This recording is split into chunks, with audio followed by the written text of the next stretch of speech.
Est-ce que vous avez déjà été si heureux que vous ne saviez pas quoi faire?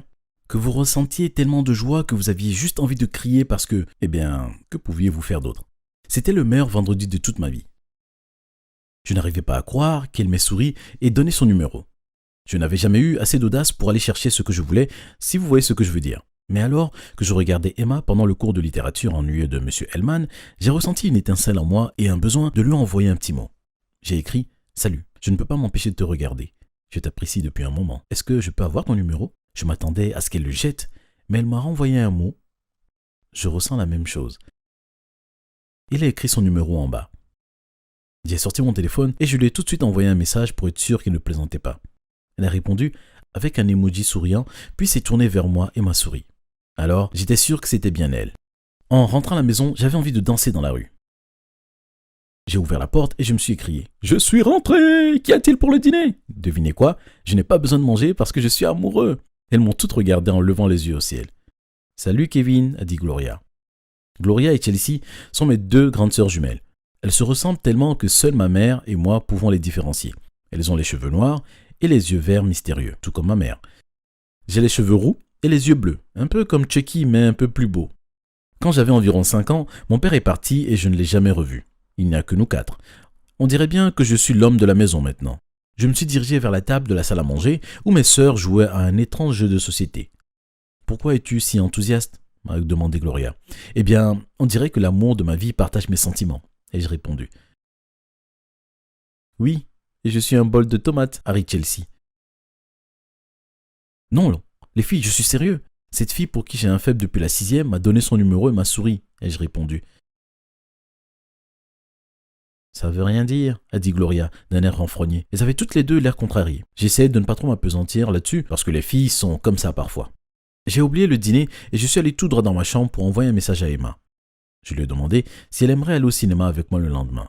Elle a accepté et je me suis dit que la journée ne pouvait pas être meilleure que ça. Je suis redescendu pour balancer ça à la figure de mes sœurs. « Je vais au cinéma avec Emma demain soir. Vous croyez toujours qu'elle ne m'aime pas ?» Et je ris. Elles ont échangé un regard rapide et Gloria m'a regardé avec un sourire malicieux. « Nous avons une télé assez grande ici, pourquoi ne pas l'inviter à la maison pour que nous la rencontrons tous ?» À ce moment, je ne pensais pas que c'était une mauvaise idée. Je n'avais pas d'argent pour cette sortie de toute façon. Je lui ai vite envoyé un message pour savoir si elle était d'accord avec ce changement de programme. Étonnamment, elle ne semblait pas du tout nerveuse. Elle n'a pas hésité à dire oui. M'appréciait-elle vraiment à ce point? Avance rapide jusqu'à samedi matin. J'ai été réveillé par Gloria qui me tapotait gentiment l'épaule. « Salut frérot, réveille-toi. Nous avons décidé qu'aujourd'hui c'était ta journée, » a-t-elle dit.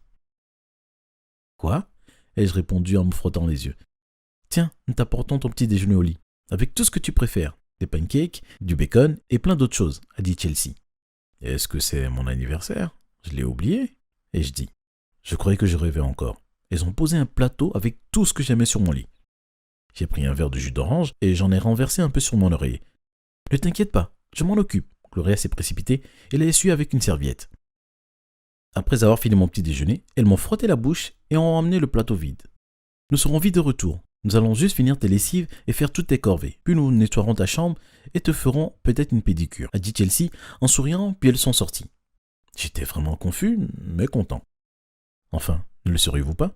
Toute ma vie, je les avais surnommées les sœurs jumelles diaboliques parce que je devais toujours tout faire à leur place. Je suis sorti du lit, ai pris une douche et me suis préparé pour la super journée que j'allais passer. Il n'était que 10 heures, mais j'avais hâte qu'il soit 18 heures et qu'Emma soit enfin là.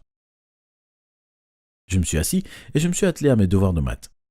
Au bout de quelques minutes insoutenables de problèmes de maths, Chelsea et Gloria sont rentrées dans ma chambre avec des bougies parfumées et des huiles de massage.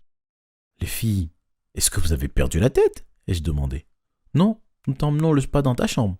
Nous t'avons dit que cette journée tournait autour de toi. Tu as fait assez de devoirs. Nous souhaitons que tu te détendes pour le reste de la journée, » a répondu Gloria. Elles m'ont conduit jusqu'à mon lit et m'ont demandé de m'allonger. Au bout d'un moment, ma chambre sentait comme les biscuits à la pomme et à la cannelle et j'étais si détendu que j'ai presque oublié Emma. Après un massage d'une demi-heure, qui était le meilleur que j'ai jamais connu, mes sœurs sont sorties de ma chambre et je me suis endormi, mais seulement quelques minutes. Non, j'ai oublié de demander à Emma si ça tenait toujours pour ce soir. J'ai parcouru ma chambre des yeux. Elle n'avait jamais été aussi propre. Mais qu'est-ce qui est arrivé à mes sœurs? J'ai appelé Emma sur le champ. Elle a dit qu'elle serait un peu en retard parce qu'elle devait aller chercher son petit frère à son cours de karaté.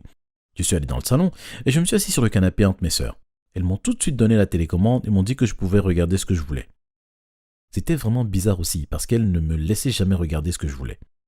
Punaise, je passe vraiment une bonne journée. Ce rendez-vous avec Emma va rendre les choses encore meilleures, ai-je dit. Les jumelles ont paru fâchées. Mais faut-il vraiment qu'elles viennent? Ça va gâcher tout ce que nous avions prévu pour toi, a sévèrement répondu Chelsea. À nouveau, je ne suis pas trop apaisanti là-dessus parce que, comme je l'avais dit, les filles sont étranges parfois. À 18h, mon cœur s'est accéléré. Je savais qu'Emma avait dit qu'elle serait en retard, mais au moins elle sera bientôt là. Finalement, on a sonné à la porte. Je me suis levé d'un bond et j'ai couru vers la porte. Mes sœurs se tenaient derrière moi, bien que je leur ai demandé d'un geste de la main de quitter la pièce. « Salut Emma, merci d'être venue » ai-je dit nerveusement. « Merci de m'avoir invité » a-t-elle dit avec un sourire. « Salut Emma » ont dit mes sœurs d'une seule voix. Nous sommes tous ensemble allés dans le salon. Il y avait déjà des choses à grignoter, alors nous n'avions qu'à choisir un film. « Dis Kevin, pourquoi ne choisirais-tu pas le film? Chelsea et moi voulons parler de quelque chose à Emma » a dit Gloria. D'accord, ai-je répondu. Elles étaient absentes pendant au moins 10 minutes, mais quand elles sont revenues, Emma avait l'air surprise. « Tout va bien ?» ai-je demandé à Emma. Oui, ça va, a-t-elle répondu. Elle paraissait effrayée, mais j'ai essayé de ne pas trop réfléchir. Heureusement, mes sœurs nous ont laissés seuls un moment. Nous nous tenions la main, et quand il était temps pour elle de partir, j'ai essayé de l'embrasser, mais elle m'en a empêché. Je me suis dit qu'il était trop tôt. La semaine suivante à l'école, j'étais encore plus confus. Lundi matin, alors que j'ouvrais mon casier, Emma s'est rapprochée de moi et a calmement dit « Salut Kevin, je suis désolée de ne pas t'avoir laissé m'embrasser. J'essayais de tout assimiler et je ne savais pas si nous devions être ensemble. Mais j'y ai réfléchi et je suis prête à sortir avec toi, même si tu as une maladie grave. Je t'apprécie beaucoup et ça n'a aucune importance pour moi, a-t-elle dit. Une quoi? Ai-je demandé. Une maladie? Je ne me souviens plus du nom, mais tes sœurs m'en ont parlé quand je suis allé chez toi samedi soir. Elles ont dit que tu avais trop peur de me le dire et que tu leur avais demandé de le faire à ta place, a-t-elle dit. J'ai demandé, mais avant que je puisse continuer, elle m'a interrompu. Ce que je veux dire, Kevin, c'est que ça n'a pas d'importance pour moi. Tu comptes pour moi et je ne vais pas laisser cette maladie se mettre entre nous deux, a-t-elle conclu. J'étais incapable de dire quoi que ce soit, alors j'ai juste hoché la tête. J'ai pris mes livres, je suis allé en cours et fait comme si tout allait bien. En rentrant à la maison, cet après-midi-là, je suis allé directement dans la chambre de mes sœurs pour comprendre ce qui se passait. Je n'ai même pas frappé à la porte, j'ai juste fait irruption dans la pièce. « Vous avez dit à Emma que j'ai une maladie incurable ?» ai-je hurlé. Elles m'ont regardé d'un air perplexe et puis Chelsea a dit calmement « Kevin, approche-toi, assieds-toi. Nous avons quelque chose d'important à te dire. » J'ai fait ce qu'elles m'ont demandé, mais en vérité, j'avais juste envie de les étouffer avec leurs oreillers. Nous savons beaucoup de choses sur Emma, des choses que tu ignores, et c'est pour ça que nous étions un peu contrariés quand tu nous as appris que vous vous voyez. Je ne sais pas vraiment comment te l'annoncer, Kevin, mais Emma est folle. Elle a vu beaucoup de psychologues pour son problème, mais personne ne sait quoi faire, ni comment l'aider. J'ai entendu sa mère en parler avec le principal. Nous pensons que tu devrais te tenir loin d'elle, a dit Gloria. Quand elle est venue, vous l'avez prise à part pendant 10 minutes. De quoi avez-vous parlé? Ai-je demandé en colère. Nous lui avons juste demandé de prendre bien soin de toi et de ne pas te blesser. Nous lui avons dit que nous te défendrions si elle te faisait mal. Nous faisions juste attention à toi. Nous avons fait ce que toute sœur doit faire. Enfin, tu ne le ferais pas pour nous? A répondu Gloria. Tout ça n'a aucun sens, ai-je répondu en partant. Après m'être calmé un peu, j'ai envoyé un message à Emma. Pourquoi as-tu inventé cette histoire sur mes sœurs? De toutes les choses stupides que tu aurais pu me faire, c'était le pire. Ma famille compte pour moi et tu essaies de nous détruire. Je n'ai rien inventé. As-tu parlé à tes sœurs? A-t-elle répondu de suite. Oui, et tout ce que j'ai découvert, c'est que tu n'es qu'une menteuse. Et dire que je t'aimais bien. Ai-je répondu, puis j'ai jeté mon téléphone sur mon bureau. J'étais tellement en colère. Je pensais avoir rencontré la fille de mes rêves, mais il s'avérait qu'elle était une psychopathe malhonnête. Je suis resté seul dans ma chambre pendant le reste de la soirée, me noyant dans mes pensées déprimantes. Le lendemain, les cours sont passés en un éclair, jusqu'à quelques minutes avant mon dernier cours. Emma s'est approchée de moi et je dois admettre qu'elle avait l'air très triste. Ses cheveux étaient en bataille et on dirait qu'elle n'avait pas dormi de la nuit. « Kevin, je sais que tu ne veux pas me parler, mais écoute ça. » Elle a sorti son téléphone et l'a mis près de mon oreille. C'était un enregistrement d'elle parlant avec mes jumelles. Voici ce que j'ai entendu. Emma. « Pourquoi avez-vous menti et dit à Kevin que j'étais folle? Vous m'avez dit qu'il avait une maladie, puis vous avez menti pour faire croire que quelque chose n'allait pas chez moi. Est-il vraiment malade? » Gloria. Kevin est à moi et je ne vais pas le partager. J'ai inventé toutes ces histoires pour t'empêcher d'être sa petite amie. Je peux te le dire maintenant parce qu'il croit déjà que tu es folle et ne veut rien avoir à faire avec toi. Emma. C'est ton frère? Ça veut dire quoi, tu le veux? Gloria. Il est le seul garçon que j'ai jamais aimé et nous serons ensemble pour toujours. Maintenant, tu peux aller te faire voir. Chelsea. Kevin est à moi et je ne veux pas vraiment partager avec toi, Gloria. Tu essaies toujours d'avoir ce que tu veux. Nous avons tout partagé jusque maintenant, mais je le veux pour moi toute seule. Kevin m'aime plus. J'ai toujours été sa préférée de toute façon. Gloria. Tais-toi, Kevin est à moi. Le reste de l'enregistrement était déformé et bruyant. On aurait dit que les filles se mettaient à se battre et Emma les laissait continuer seules. J'étais inconcevablement choqué. Je n'arrivais plus à réfléchir, alors j'ai fait tomber tout ce que j'avais dans les mains et me suis assis par terre. Je me suis pincé pour m'assurer que je ne rêvais pas. Tout avait du sens maintenant. C'est pour ça qu'elles étaient si gentilles avec moi. Emma s'est gentiment assise à côté de moi. C'est rien, je te pardonne, mais je ne pense pas que je pourrais être avec toi parce que cette situation est trop compliquée. Elle s'est levée et est partie. Ce soir-là était certainement le soir le plus bizarre de toute ma vie. Après avoir confronté mes sœurs et nous être fortement disputés, ma mère nous a séparés et expliqué la vérité. Apparemment, j'ai été adopté et c'est pour ça que je ne ressemble pas à ma famille. Ma mère et mon père m'ont adopté pour m'élever pour que je devienne l'homme qu'ils souhaitaient voir épouser mes sœurs. Mon père a fini par se rendre compte que c'était une idée délirante et il a quitté cette famille à problème. Ma mère m'a annoncé que parce qu'elle s'était occupée de moi, je devrais le lui revaloir un jour ou l'autre en épousant les jumelles. J'avais perdu la fille de mes rêves et maintenant ma famille. J'ai eu une enfance plutôt normale. Je suis allée à l'école, j'ai eu des fêtes d'anniversaire, j'avais des amis. Et quand je suis arrivée au lycée, j'ai commencé à sortir avec des garçons. J'ai eu des tonnes de béguins et je trouvais les rencontres plutôt amusantes. Mais ensuite, c'est arrivé la dernière année de lycée et c'est là que ma vie a changé pour toujours. Mais avant de continuer, assurez-vous de liker, de vous abonner et d'appuyer sur la cloche de notification pour ne pas manquer d'autres contenus effrayants. Merci les gars! J'avais récemment vécu une grosse rupture avec mon ex-petit ami lorsque j'ai commencé ma dernière année de lycée. Il s'appelait Adam et c'était le plus grand des crétins. Ne me demandez pas pourquoi j'ai craqué pour lui. Ça avait probablement quelque chose à voir avec le fait qu'il était le capitaine de l'équipe de basket et aussi probablement le gars le plus sexy de notre classe. Bref, pendant les vacances scolaires, je lui ai demandé de m'accompagner au centre commercial, mais il m'a dit qu'il était occupé. Le ton de sa voix au téléphone était également très suspect et j'ai cru entendre la voix d'une fille en arrière-plan.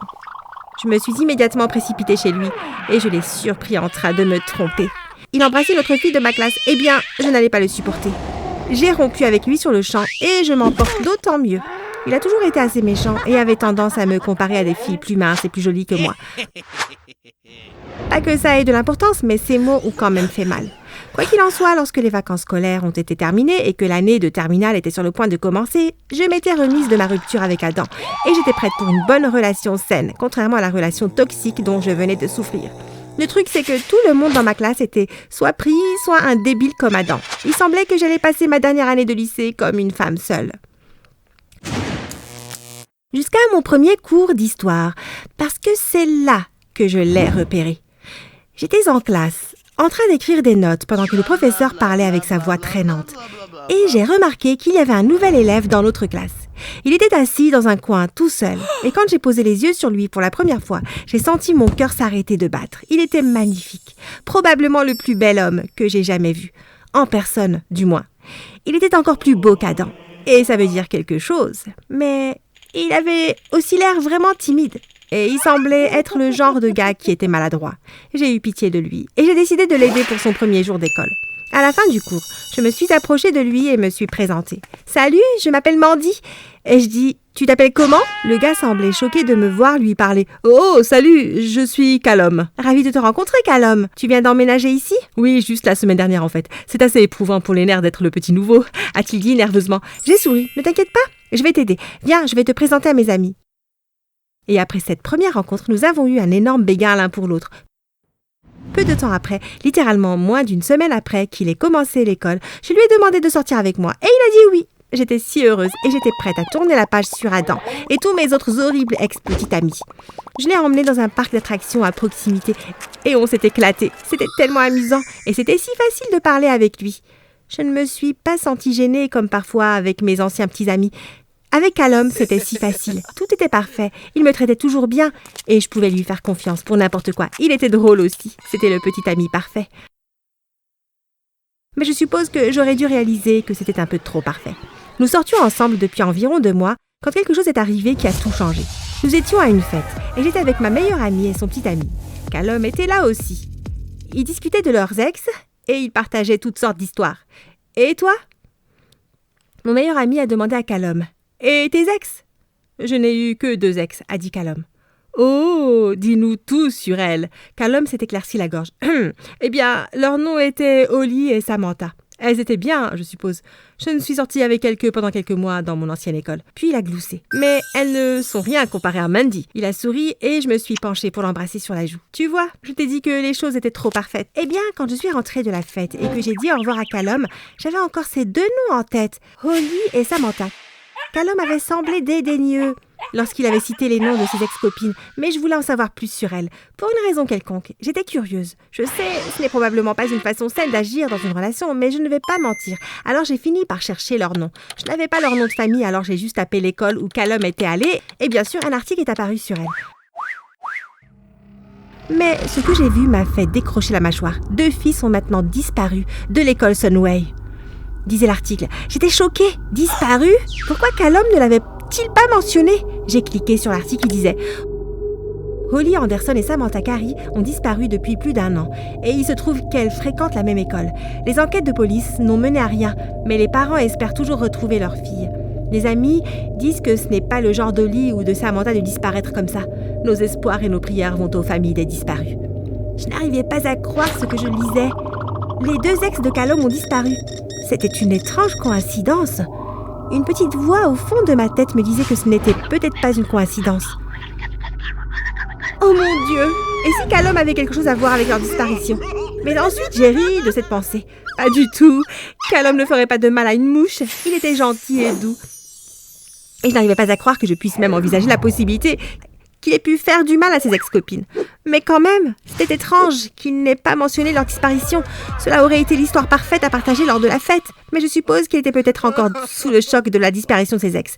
J'ai décidé de lui donner le bénéfice du doute et de ne pas en parler avec lui. Pendant quelques semaines après cet incident, tout allait bien. Je me sentais vraiment à l'aise avec Callum. Et je sais que c'est embarrassant, surtout que nous ne nous connaissions pas depuis longtemps, mais je pensais vraiment à l'épouser. J'ai même pensé au nom qu'on donnerait à nos enfants. C'est fou, je sais. Bref, Callum m'a invité chez lui. Il a dit que ses parents étaient en voyage d'affaires et qu'on avait la maison pour nous tout seuls. Quand je suis arrivée, il m'a fait visiter toutes les pièces. Il était plutôt riche. Et quand nous sommes passés dans le couloir, je lui ai demandé ce qu'il en était du sous-sol. « Oh, ne t'inquiète pas pour ça », a-t-il dit. Je ne comprenais pas pourquoi nous ne pouvions pas jeter un coup d'œil au sous-sol. Nous avions vu toutes les autres pièces de sa maison de maître. Mais je l'ai juste ignoré. Nous nous sommes retirés dans sa chambre pour regarder un film. J'ai continué à entendre des bruits et des bruits sourds. Mais quand j'ai demandé à Callum, il a juste dit qu'il y avait des rats dans la maison. J'ai trouvé ça étrange. Les bruits ne ressemblaient pas à ceux des rats. On aurait dit des voix. Mais j'ai choisi de l'ignorer et j'ai fini par m'endormir. Quand je me suis réveillée, j'ai vu que Callum n'était pas là. La pièce était vide. La télé était toujours allumée, alors je l'ai éteinte. Je me suis demandé où était Callum, alors j'ai décidé de partir à sa recherche. J'ai regardé partout, la cuisine, le salon, même le jardin. Mais il n'y avait aucun signe de lui. Puis je suis passée devant la porte du sous-sol et j'ai vu qu'elle était ouverte et laissée entrouverte. Je savais que Callum avait dit de ne pas y aller, mais je n'ai pas pu m'en empêcher. J'étais curieuse. Et en plus, il était probablement en bas.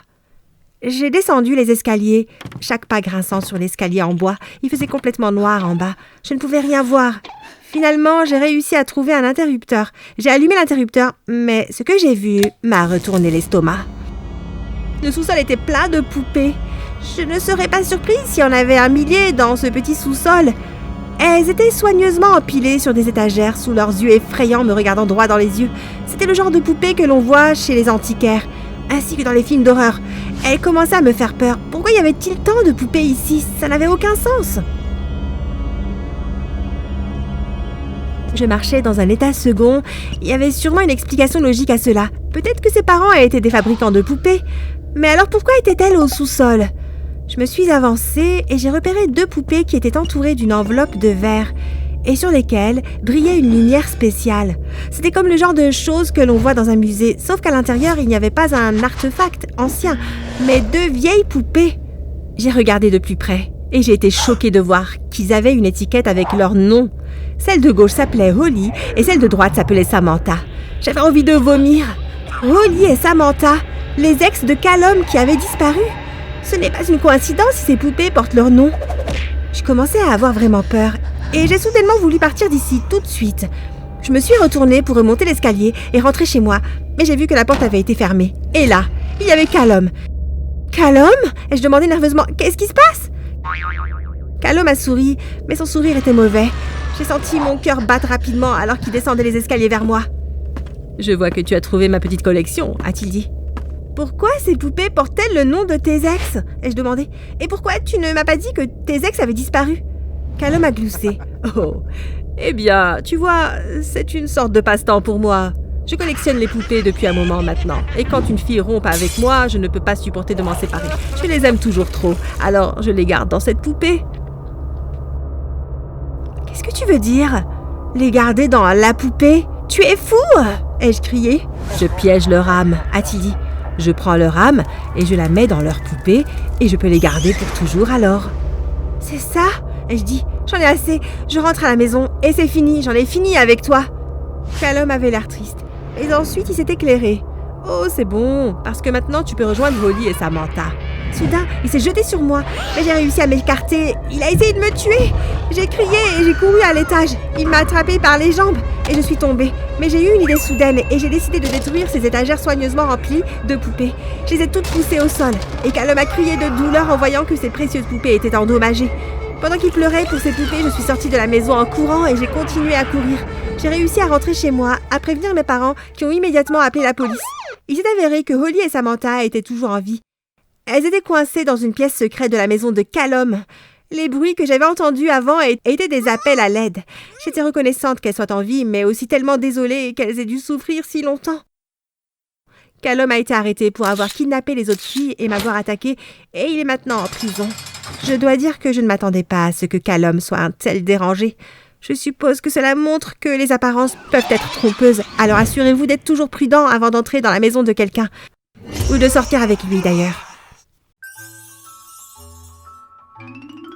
J'étais une vraie rêveuse. J'avais toujours la tête dans les nuages, et la plupart du temps, je pensais à la relation parfaite. Je vivais, respirais et mangeais des feuilletons, et j'avais des milliards de chansons d'amour enregistrées sur mon ordinateur et mon téléphone. Je ne lisais que des romans d'amour en classe, et la plupart de mes professeurs étaient frustrés que je ne fasse jamais attention à ce qu'ils disaient. J'étais trop prise dans mes fantasmes pour m'en soucier. Mais avant de poursuivre mon histoire intéressante, n'oubliez pas de liker la vidéo, de vous abonner à la chaîne et d'appuyer sur la cloche de notification. Si vous le faites, votre amoureux vous aimera enfin. J'avais 16 ans et j'avais eu quelques petits amis dans le passé, mais ça n'a jamais duré plus de 2 mois. Je finissais toujours par trouver quelqu'un d'autre de plus intéressant et j'étais frustrée qu'il ne soit pas à la hauteur des personnages de mes livres et de mes films. Je ne sais même pas comment ça a commencé. Ce n'est pas comme si j'avais des problèmes psychologiques ou autres. Je viens d'un foyer normal avec une mère, un père, des grands-parents et des frères et sœurs. On avait toujours assez de choses et j'étais une fille à papa typique. Il m'achetait tout ce que je voulais. « Valérie, je sais que je te donne tout, mais je pense qu'il est temps que tu deviennes un peu plus indépendante. » m'a-t-il dit un soir. « Qu'est-ce que tu veux dire ?» ai-je demandé. « Tu peux commencer à économiser de l'argent pour l'université. Pourquoi ne pas trouver un emploi à temps partiel ? Je pense que tu passes trop de temps à regarder des feuilletons et à lire des livres idiots. » a-t-il répondu. Je n'arrivais pas à croire que mon père ait suggéré ça. J'étais sa petite princesse et il voulait que je travaille. Que je me débrouille toute seule ? Ah. Quoi qu'il en soit, je ne pouvais travailler qu'après l'école et le week-end. Au début, il était donc très difficile de trouver un emploi à temps partiel qui m'acceptait. J'étais sur le point d'abandonner lorsque le propriétaire d'un petit café sur un campus universitaire m'a dit « Vous êtes embauché. » Vraiment ? ai-je demandé à moitié déçue parce que je voulais vraiment dire à mon père que personne ne voulait m'engager en espérant qu'il changerait d'avis. Puis la porte s'est ouverte et mon cœur s'est littéralement arrêté. « Hey Eden, viens rencontrer ton nouvel apprenti. Valérie, voici Eden, il travaille ici aussi. » a dit mon nouveau patron. À ce moment-là, j'ai su que j'étais destinée à être là avec le mec le plus beau de l'univers. Quel beau morceau! « Salut !» ai-je rougi. « Bonjour ma belle. » Il a fait un clin d'œil et j'ai totalement fondu. « Je vais te montrer les ficelles du métier aujourd'hui, » a-t-il dit, et j'ai senti que ça allait être le meilleur jour de toute ma vie. J'étais tellement nerveuse avec Eden ce jour-là que j'ai renversé 3 tasses de café. Une sur le comptoir de la cuisine, une sur un client et une sur mon nouveau tablier. C'était si embarrassant. Pendant que j'essayais de laver mon tablier dans l'évier, Eden s'est approché de moi avec un sourire. « Peut-être que c'est juste le trac du premier jour. Tu auras une meilleure journée demain, » a-t-il dit. « Ouais, je suppose. Ai-je répondu en cachant totalement le fait que tout était de sa faute. Et je me demandais, est-ce que je pourrais avoir ton numéro? On peut parler de trucs de boulot, a-t-il dit en riant. C'était vraiment le meilleur jour de ma vie. Je lui ai donné mon numéro et à la fin de mon service, j'ai sauté sur le chemin du retour en me sentant comme dans les nuages. Mon père était aussi très heureux que j'ai trouvé un emploi. C'est ma petite fille, elle est indépendante, a-t-il dit en faisant une petite danse ridicule.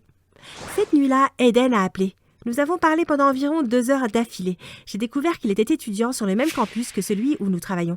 Nous avions le même âge, mais il était super intelligent et a quitté le lycée très tôt. « Tu as un petit ami ?» a-t-il demandé soudainement. « Non. » ai-je répondu.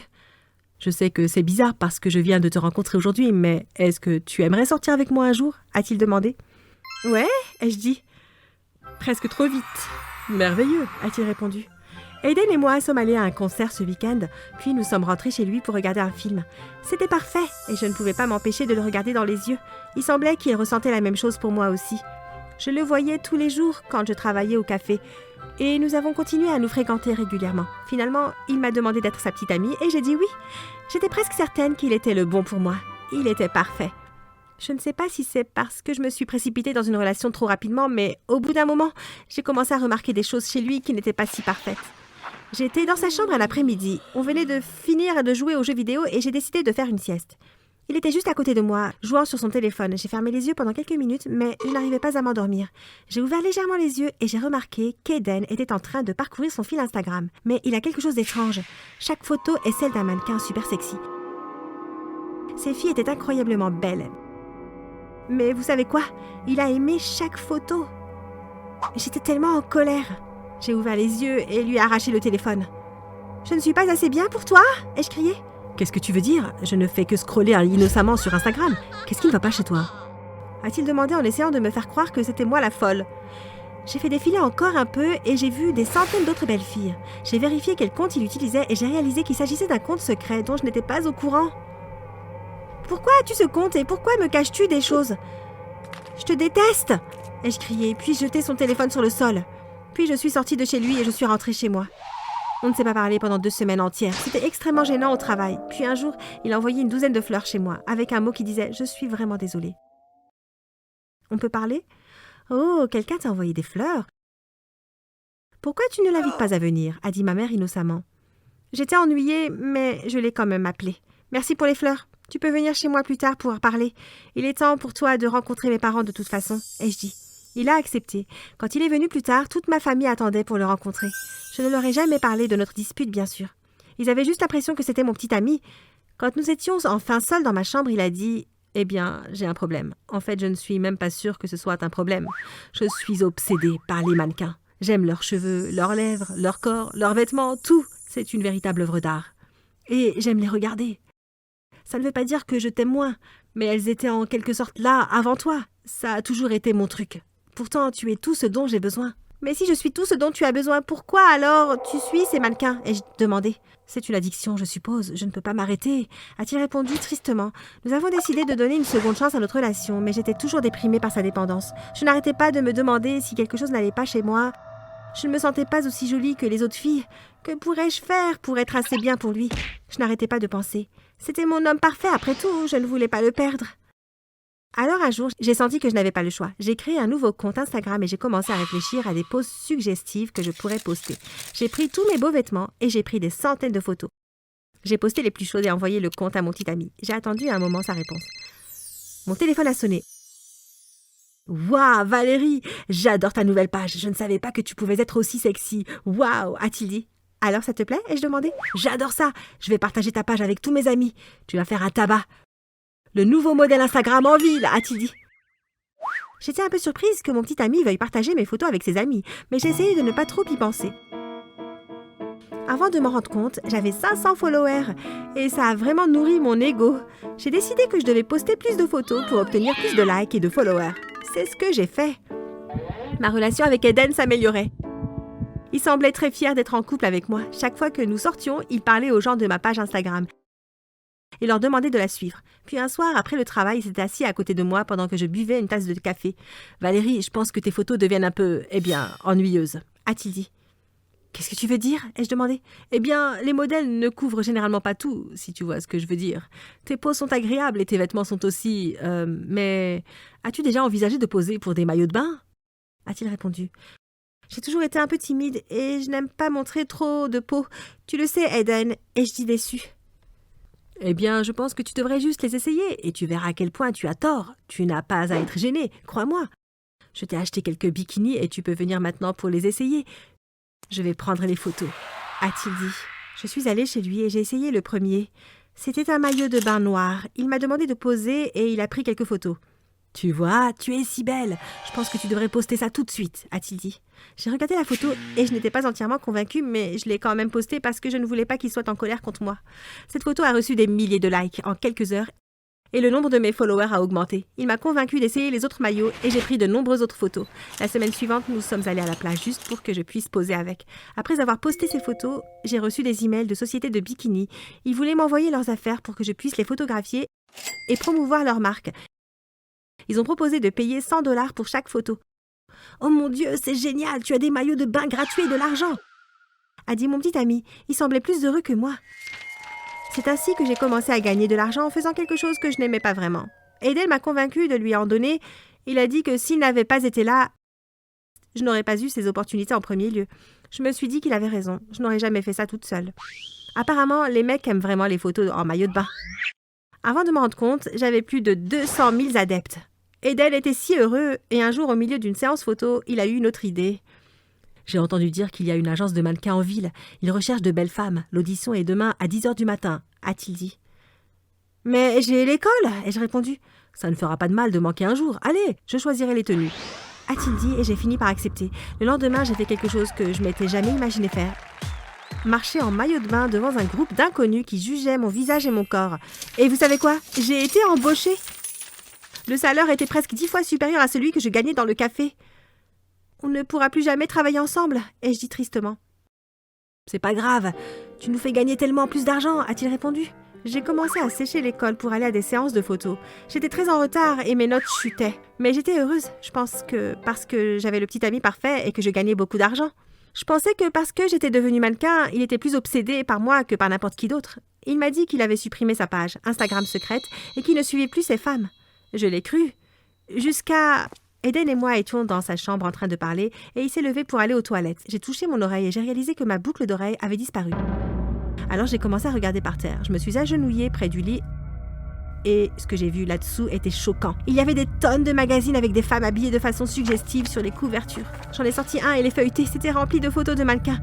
J'ai sorti un autre magazine et j'ai vu la même chose. Il est devenu évident pour moi qu'il était toujours obsédé par le fait de regarder des photos d'autres femmes et que rien de ce que je faisais n'avait d'importance pour lui. « Qu'est-ce que tu fais ?» a-t-il dit en me surprenant en train de fouiller dans ses magazines. « Pourquoi tu as ça ?» ai-je demandé. « Ce n'est pas tes affaires, ce que j'ai dans ma chambre, » a-t-il dit. Je suis sortie en trompe de sa chambre et j'ai marché jusqu'à la maison. Quand j'ai ouvert ma porte d'entrée, j'ai entendu une voix derrière moi. « Attends, s'il te plaît, ne pars pas !» Aiden m'avait suivi. « Laisse-moi tranquille !» ai-je crié. Mon père a ouvert la porte. « Chérie, pourquoi tu cries ?»« Oh mon Dieu, pourquoi pleures-tu ?»« Qu'est-ce qui ne va pas ?» a-t-il dit. Je n'avais même pas réalisé que j'avais pleuré à ce moment-là. J'en avais juste marre de tout. J'ai raconté à mon père tout ce que j'avais vécu ces derniers mois avec Aiden. J'ai regardé son visage et j'ai réalisé que je ne l'avais jamais vu aussi en colère. « Tu lui as donné ton argent ? L'argent que tu as gagné ?» a-t-il crié. « Viens ici, stupide garçon !» a-t-il dit à Aiden. Aiden s'est approché de lui, mon père l'a tiré à l'intérieur et l'a jeté sur le canapé. « Valérie, monte à l'étage et prends tes maillots de bain » a-t-il dit. J'ai fait ce qu'il m'a demandé. Mon père a ensuite forcé Aiden à les porter et a pris de nombreuses photos. Il a forcé Aiden à les télécharger sur sa propre page Instagram, puis lui a demandé de sortir de chez nous. Aiden et moi avons rompu parce que j'ai réalisé que j'étais manipulée par un type qui ne m'aimait pas vraiment. Je ne suis plus mannequin et mon père ne m'a pas forcé à trouver un autre emploi. Il pense que tout est de sa faute. Et je ne suis pas contrariée qu'il le pense. Ça veut dire que je suis à nouveau sa petite princesse et que je peux avoir tout ce que je veux.